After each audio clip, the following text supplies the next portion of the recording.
Ben scribbled into his notebook, balancing the radio mic on his shoulder while he wrote. "I'm on surveillance," he said irritably, "and King's still talking."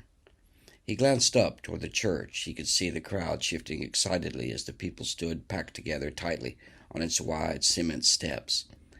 "I got to pull you off for a minute," the dispatcher said. "We got a body down in that old football field off 23rd Street." "23rd Street?" Ben asked. "Why don't you let the Langleys handle it?" He kept his pencil poised on the page. "Nobody knows where they are," the dispatcher told me. "You know what it's like at headquarters." Ben knew exactly what it was like, and as he looked out toward the crowded cement steps of the 16th Street Baptist Church, they reminded him of the chaos which had overtaken police headquarters as well, since the demonstrations had begun. It was a hot May. The jails were already choked with everything from dentists and lawyers to half-blind old women, and every man in the department was on full duty to deal with them. Both uniformed patrolmen and plainclothes detectives slept in their cars or in makeshift dormitories, which the department had set up in the hallways and storage rooms of City Hall. Sometimes, as Ben had already complained, the whole place looked more like a Skid Row flophouse than a government building. "You read me, Ben?" the dispatcher asked. "Yeah, all right," Ben said.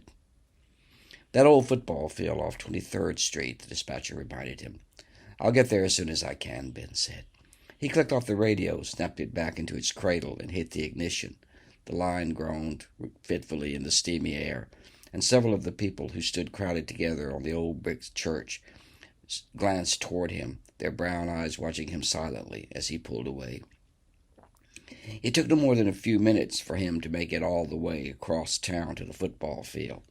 There were almost no traffic and scarcely anyone on the streets. It was as if all the people who lived in the downtown black district of the city had been drained out of it, so that the whole area now existed only in the ghostly remains of deserted streets and buildings. The sloping wooden porches were empty, along with the weedy yards and the plain dirt driveways of the railroad shanties that lined the bumpy, potted streets. Occasionally an old man would nod to him as he drove past, or a little half-naked child might wave, but it was as if all the rest of them, nearly the whole black population, had been funneled into the few concentrated blocks of the downtown business district. That was where they gathered to block traffic or seize lunch counters, or simply march in long, dark lines silently, determinedly, either staring straight ahead or glancing about apprehensively, as if looking for that menacing white tank the chief had brought in to control the situation. The football field at 23rd Street was as deserted as the surrounding neighborhood. Not even a single uniformed patrolman had been sent on ahead to stand guard over the body, and Ben guessed that someone had simply stumbled onto it and anonymously called in what he had found, and that everyone but himself, now suddenly appointed as the lone centurion of Bear Match, had already been far too busy to bother with such a little thing. He shook his head irritably, then took off his hat and wiped the sweat from his forehead with the sleeve of his jacket. Across the field, the noonday sun struck piercingly toward him, and in its bright glare he could see only the hazy outline of the goal-post which stood shakily at the opposite end of the field. For a moment he thought that it might be all a hoax, a prank call, or just some old wino whose imagination had gotten away from him.